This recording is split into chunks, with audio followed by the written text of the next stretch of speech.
All right.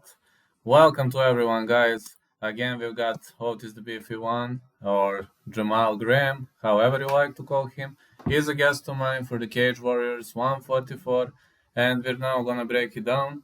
So this is the Rome Italy event, which means we will see a lot of Italian competitors, a lot of new blood here, and I'm trying to pinpoint to this. This is going to be a heck of the event. The first fight is between Emanuele Zaccaria 4-1-0 and Bogdan Barbu 17-13-0. Otis, what is your pick on that one?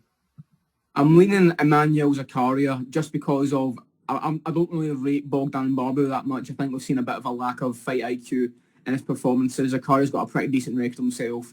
If it goes to the decision, he's an Italian fighter. It's in Italy, so they're more likely to give it to him, even if it is a close fight. I'm going to lean with Emanuele Zaccaria inside the distance, though. I just don't massively rate the Romanian Bogdan Barbu here. I think he's got a couple of weaknesses in his game that a guy who's quite technically sound like Emanuele Zaccaria will be able to expose. So yeah, Zaccaria inside the distance is what I'm going to go for. I think there should be a slam dunk position for Zaccaria, especially considering the fact that he is fighting in his home country of Italy. Now, the next fight is going to be between Jasmine Favero and Eva Sower. However, I'm not much into French language. I don't speak it, so sorry if this was a wrong call. If you speak it, you can always correct me. I believe Favero should get this one. What do you say? Yeah, Jasmine Favero's been really impressing me, especially our last fight when she beat Stephen Evans. The fact that to win that fight, if you go back and rewatch our Wales card that we did together. Yeah, she's been really impressive, man. A female MMA fighter at a lower weight class with power is always something to watch out for. Alice, so not the most impressive record either. I don't think she's the biggest test for her. So yeah, Jasmine Favero, I'm quite high on. She's young as well, so I'm going to go with her by knockout in this fight. I think she's got a bright future ahead of her. I do agree there should be something like inside the distance, or that should be defo a good pick. The next fight is between Joanna Resti and Dario Belandi. Joanna Resti fighting out of Spain 2-0. Very much great prospect at 185, and Dario Belandi is also, well, Italian fighter. The truth is, I think this could turn into a pretty much close fight, so my piece of advice would be to pass it. I would have to play something less risky, like plus 1.5 or fight starts round 3, something less risky. I would pass this fight. What do you say? Yeah, I'm going to lean with the Spaniard, Joan Aristide here. Dario Belandi's been out for a long time. Last time we seen him, he fought Will Curry. Got out grappled in that fight, got hurt in the feet. He's also lost to guys on amateur scene like Christian Leroy Duncan. Nothing against those losses. Will Curry and Christian Leroy Duncan are two of the best middleweights in the UK and Europe, to be honest. But the layoff, the fact that he's not really got a strong foot on the ground on the feet, he can be exposed in both areas. I'm going to lean with Joan Aristide. Decent competition for his short-lived pro career as well. And I think that the time off's really going to fight Belandi here. So yeah, I'll go with Joan Aristide by decision here. Emanuele Sabatino versus Karol Michalak. This is going to be a tricky fight. Both fighters are pretty much skillful when it comes to angling, skillful when it comes to connections, combos, and chain wrestling is pretty much good at both fighters. I know they are 3-1, 3-2, and people would say, oh, they have low scores, etc. But these two guys are pretty much skillful when it comes to their aspect of the game. But I would probably slightly lean Sabatino, but I mustn't underestimate Karol Michalak. What do you say? Yes, this fight was announced for the card, and then it looked like it was off the card, but then they've moved it back on the card. This fight has been a bit of a weird schedule here, but yeah, I'm also going to lean with Sabatino here. He was meant to fight Milos Slaminas a while ago, but that also shows that Cage Warriors got a good bit of faith in him to put him against Slaminas. He's got a good record, good competition, and Michalak got put out badly in his last fight by James Sheehan. James Sheehan, Jimbo Slides, I'm a big fan of him. He's good, and there's nothing against losing to him, but he got put out badly. That fight was earlier in April, I believe, on the undercard of the Skibinski-Billinson card. So yeah, I think he might have a bit of a chin issue. He doesn't seem to take punches the best. So I'm going to lean with Emanuele Sabatino. Cage Warriors clearly have faith in him, and then so I'll go with him by finish here, knockout against Karol Michalak. Next fight is Brioni Tyrell versus Nicole Disagne. Nicole Disagne fought Corey McKenna, and you know what kind of a barn burner this was. This is actually one of my favorite Cage Warriors fights. Nicole Disagne versus Cage Warriors star, and now UFC star Corey McKenna. She was scrambling with Corey McKenna for 3 rounds. She didn't let Corey McKenna control her on the ground. It just shows about her bumping ability, sweeping ability, transition ability, and the ability to keep her hips pretty much high up when she is down on the bottom, which you could have probably noticed. Also, my coach was using Nicole Disagne as an example of a sweep. So it means a lot to me. I mean, my coach is pretty much critical towards sweep technicians, etc. But he believes that Nicole Disagne is very, very very good with bumping, with sweeps, with keeping her hips high. And I don't know much about Brioni Tyrell's ground game. I know that she is excellent striker, but I don't know much about her ground game. So I have to win Nicole Disagne potentially via decision. You? So you mentioned Nicole Disagne fought Corey McKenna. Brian Tyrell fought Molly McCann. I think it was Molly McCann's last Cage Wars fight. That was for the belt.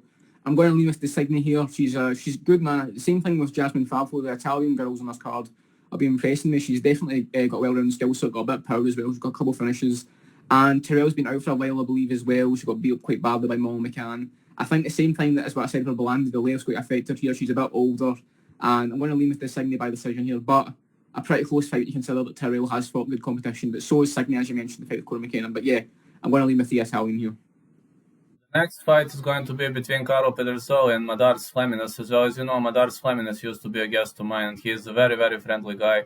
And Madars Fleminas is constantly working. He is also a truck driver. He never gives up, family man, very devoted to his actions, very devoted to his achievements. But also Pedersoli is very good, very scrappy fighter, very dangerous, especially when you're trying to punch him out on the ground. When you think the fight is over, the fight is not going to be over. And Madars Fleminas is not a guy who likes to keep the fight much on the ground. He prefers staying on the feet. I believe this is going to be a banger, even potentially the candidate for the fight of the night if Caro Pedersoli doesn't drag it to the ground. I have to fish. I don't know whether Fleminas is the favorite or not, but if he is not a favorite, then I'm fishing for the upset. I actually think Pedersoli is the favourite, but I'm going to agree with you. I'm picking Fleminas as well.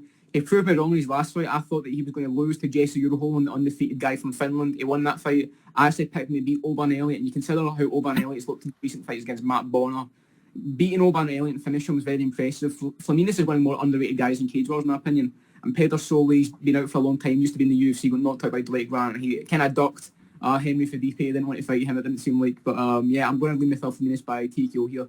Like I said, tough guy, man. He's a scrapper as well. This is a good fight. I think Pedersoli, a bit of a weak chin, not been in the cage for a while, ring rust. Fleminas has been very active recently. I think this is a good one for Fleminas, and I think that the fans are really underestimating here. I'll check Tapology. Pedersoli is the favourite by a large margin. I don't see it, man. I think the Latvian Express is going to come through, and I think I'm going to go for Fleminas by finish in the first 2 rounds. Morgan Sharier versus Albert Diaz, I believe. Albert Diaz is a former Bellator name, and I've seen many people saying, this is easy win for Sharier. No. This can't be easy fight. This can't be easy fight. I think this is going to be a nightmare. You're fighting a shoot boxer, man. A shoot boxer who's going to stand and bang, who's going to march forward, who's not gonna backpedal. I don't know. Diaz is a kill or be killed fighter. For me, this is not going the distance. What do you say? Agreed. I mean, the return of the last pirate, Morgan Sharier, former Cage Wars featherweight champion, the close fight with Vucenic that he arguably won. Then a bit more of a decided fight where he lost to Paul Hughes quite clearly, but still a close fight nonetheless. Shari's dangerous, man. He body shotted Perry Andre Goodwin into the shadow realm, and like you mentioned, Albert Diaz is a bit more dangerous than people are giving credit for. Shootbox guy, Bellator fighter, experienced, a bit older. He's got an extensive record. I'm going to lean with Shari by TKO in the second round here, but that's a great fight, man. It's a great fight of the co-main event. I'm going to lean Shari second round finish, but I don't know, man. I'm really looking forward to this one because both these guys are about to put it all on the line. Shari needs this win. He's lost 2 in a row now. Diaz is going to win in his own here, but yeah, this is an amazing fight. You need to watch this one, but yeah, Shari by second round finish. Catch this one on UFC Fight Pass, man. That's a great fight. Absolutely. I'm going to watch the UFC on Fight Pass for this one, definitely. Now we got Dominic Wooding versus Michele Martignoni. We got the greatest Italian prospect versus super underestimated guy. I mean, Wooding is a tough opponent, but he was a bit unlucky. You know how unlucky he was in the last few fights. But can he pull it out? He's not fighting in England now. That's a big question. Yeah, well, Martignoni obviously coming up from flyweight now to bantamweight to get title shot. Martignoni's had a really good record, man. People have been sleeping on this guy. He's really good. But people have always been speaking Don Wooden. I slept on him when he fought Nathan Fletcher. I thought it was great. Well, he's that fight, and obviously gets the head kick. Gets the head kick as well. And pretty much all his Cage Wars fights got a head kick against Cameron Hardy. Got the flying knee against that Brazilian guy that he fought as well. He's good, man. I wish I had my Violent Money merch here about Don Wooden, but yeah, he's very good. He's been in touch with guys like Disagne, so absolutely shows that the guys from outside the UFC and stuff, and outside the Cage Wars, and inside the UFC, guys like Izzy have been scouting this guy as a prospect, and I think he's going to get this one done. I think that the fact that Michelle's come up from a weight class might make him a bit more durable. He's already a durable guy, so it'll be tough for Dominic to get a finish here, but if anyone can finish a tough guy, I think it's Dom Wooden here. I'm going to go with him by knockout, but Martin does have a lot of problems on here because we've seen that the weakness in Doblin's game is his wrestling. The striking's not an issue. He's got a good tape in defence as well, and he's really tough, and he can keep a pace that he sets in the first round up until the fourth, I think, was when he finished Nathan Fletcher. But yeah, it's a tough one for Dom Wooden. A bit more tough than when I first seen it. I didn't give Michelle enough credit when I first seen this fight. I know it's been we watched all his fights and I was like, this guy is tough. But yeah, I'm going to go with Dom Wooden by finish. A great main event for Cage Wars and the bantamweight title on the line. I'm assuming this will be Dom Wooden's last fight before he goes to the UFC. But yeah, Dom Wooden by finish, probably by a head kick. I'm assuming because he gets head kick in all his fights. I'd also like to see the Dominic via head kick, but Martignoni's toughness and durability kind of worries me, so it could turn into a 5-round affair. Don't be surprised if that happens. But we definitely agree on the pick. Thank you so much for being a guest of mine. I am going to make this video. I'm going to make it as a premiere. I will send you exact time because I need to get back to work right now. I'm a bit stuck with those mouth guards and I'm getting more ideas right now. Let me just say this quickly. Day 36 of Swarm's camp. I'm in camp right now, got the gloves on, you caught me midway training. Swarms, I know that guy put out your last fight or whatever, you want to fight Gideon. Gideon ain't want to fight you, man. He's in the middle of a family situation right now. I'm ready to go whenever you want. Start next year. Jesse on fire. I seen you in my comments. I don't know what you're talking about making mad claims. I did not make any mad claims in that video. I was extending the olive branch, telling me YouTube, better MMA, my boy Vlad, MMA Guru, the MMA who's ever accepted me. But you know, I'm still trying to get in with like ITP and stuff like that. I'm still trying to get in with those guys. Jesse on fire. I've got nothing against you, man. I know you've got beef with the MMA Guru, but I do not represent the MMA Guru, man. I'm a different guy. You gave me some advice and stuff like that. So Jesse on fire. Just understand that there's no beef here. There's nothing between us, you know. It hadn't up any time for a collab or anything like that. So yeah, I just wanted to put that out there, just in case there was any misconceptions about what happened there. But yeah, thank you very much, Vlad. Thank you so much, Otis. Catch us some other time. Let's go. I will message you when this is going. Have a great day, man.